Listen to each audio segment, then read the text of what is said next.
আসসালামু আলাইকুম রহমতুল্লাহি ওয়া বারাকাতুহু। বর্তমানে যে আপডেটটি এসেছে মেটা ফেসবুক থেকে, আপনার এআর যে পদক্ষেপটা রয়েছে শুধু আনঅরিজিনাল কন্টেন্ট যারা ক্রিয়েট করছেন তাদের জন্য।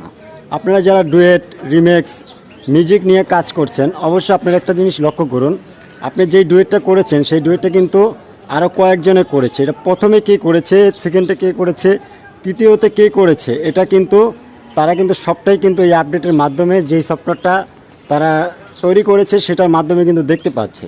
সাধারণত আপনি একটি পোস্টে আপনি দেখতে পাবেন যারা অরিজিনাল কন্টেন্ট ক্রিয়েট করেন তাদের নিচে লেখা থাকে ভয়েস নাম সহকারে আসে, আর যেটা আনঅরিজিনাল সেটা কিন্তু ভয়েসের পাশাপাশি যার আপনারা মিউজিকটা ব্যবহার করছেন তার নামটা কিন্তু সেখানে শো করে।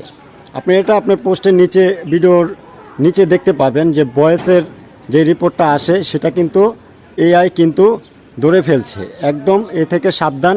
আমি আরও আগেও সাবধান করেছি, আমার অনেক ভিডিওতে রয়েছে যে একটু সতর্কভাবে কাজ করুন, অরিজিনাল কন্টেন্ট তৈরি করুন, আর নিজস্ব কন্টেন্ট নিজস্ব ভয়েস দিয়ে সবসময় তৈরি করার চেষ্টা করুন। এখন থেকে যে ভুলগুলো করেছেন সেটি আর ভুল করবেন না।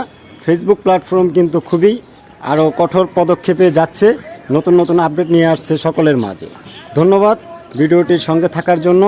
আপনাদের সকলের জন্য রইল আমার অন্তরস্থল থেকে দোয়া ও ভালোবাসা।